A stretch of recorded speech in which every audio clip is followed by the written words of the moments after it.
So 5:40 araw ng September 20. Oras na to 5:40 ngayon. So nakita mo ang pwesto ngayon dito sa may corner ng Barangay San Isidro Tibag. Yan siya ang mga daloy ng motorista ngayon. Dito ngayon nakadeploy kami. Ang team leader dito, shout out kay Sir Ocampo. So ito ngayon September, yun po yung ang aming sitwasyon ngayon. Napakadaloy ng motorista namin dito sa oras po naganap na magsisi-40 ng hapon sa ganap ng araw po ng Biyernes. Kung mapapasin nyo po sa ganitong panahon, at least nandito po yung team ng mga football ngayon. Yung team po nakapamando ng motorista natin dito sa corner po ng Barangay San Isidro, Barangay Tibag, sa may crossing. Kung mapapasin nyo po, napaka-aliwalas po ng mga motorista natin ngayon dito sa may Barangay Tibag, San Isidro. Kaya muli po shoutout sa ating magiting na retired colonel na si Colonel Arturo Antonio, sa ating chief ng TMU, at din po sa ating chief ng Poso, si Colonel LC Miranda. Shoutout po sa kanila. Ito po yung paghanapan ng mga motorista namin sa oras na ito na Biyernes 5:45. So napaka-smooth po ng mga motorista natin ngayon.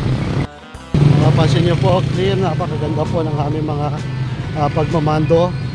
So, tungo po sa ating team enforcer na si Sir Ocampo, kaya shoutout po. So muli po 5:45. So napakaganda po kung mapapansin nyo po, araw po ng Biyernes ngayon sa may crossing kami ng San Isidro Tibag. Napaka-smooth at clear ang mga motorista natin ngayon. At ganoon din po shoutout kay Sir Ocampo, at ganoon din kay Sir Robredo na nakadeploy ngayon dito sa may sa pagmamando po ng mga motorista natin napapadagili sa motorista ngayon dito sa ganap na oras na 5:45. Kaya shoutout po sa ating mga enforcer, ganoon din po sa ating chief na si Colonel Arturo Antonio, ganoon din po sa ating chief ng Poso, si LC Miranda. Kaya 5:45 ang oras sa ganap ng araw ng Biyernes ngayon. Napaka-smooth at ang ating mga motorista napakaganda po mula sa may tulay Aquino Bridge. Kung mapapansin nyo po yung mga motorista natin na dumadaloy ngayon at tagaan sa pagbibigayan po nila ngayon sa oras na to. Kaya shoutout po muli sa ating nakadeploy na mga enforcer natin dito na si Sir Campo, at ganoon din si Sir Ordolio. Shoutout po sa kanya, at ganoon din po sa ating Chief TMU na retired Colonel Arturo Antonio, at ganoon din po sa ating Chief ng Poso, si Madam LC Miranda, retired Colonel.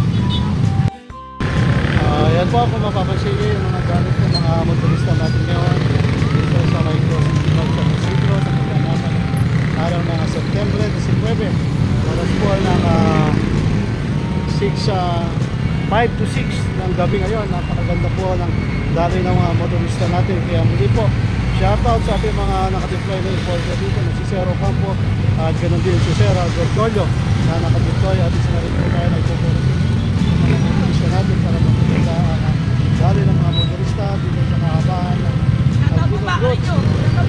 Kaya po shoutout sa ating retired colonel ng Chief TMU, si retired Antonio, at ganoon din sa ating Chief ng Poso, si Colonel LC Miranda.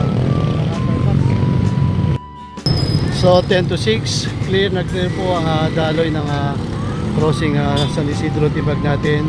Kung mapapansin nyo po sa pagbibigayan ng ating mga motorista mula sa may Aquino Bridge, ang pagdaloy po dito sa may pababa ng San Isidro, napaka-smooth at napaka-aliwalas ng mga daan at ang mga motorista natin dito ngayon. Oras ganap na alas 6 ng gabi, September 19. Dito pa rin tayo at umaantabay sa mga motorista na dumadaloy sa patungong itong crossing Tibag, crossing San Isidro, at nandyan pa rin maayos ang pababa at pataas ng ating motorista. Napakaganda pa rin ang daloy ng ating motorista sa oras na ito, September 19. Kaya sa pagbibigayan nila ngayon, sa pag stop and go, ang pasok nila napakaganda. Kaya walang abala sa mga ating mga enforcer na nakadeploy. Kaya muli shoutout sa kanila na nakadeploy dito sa may barangay San Isidro Crossing.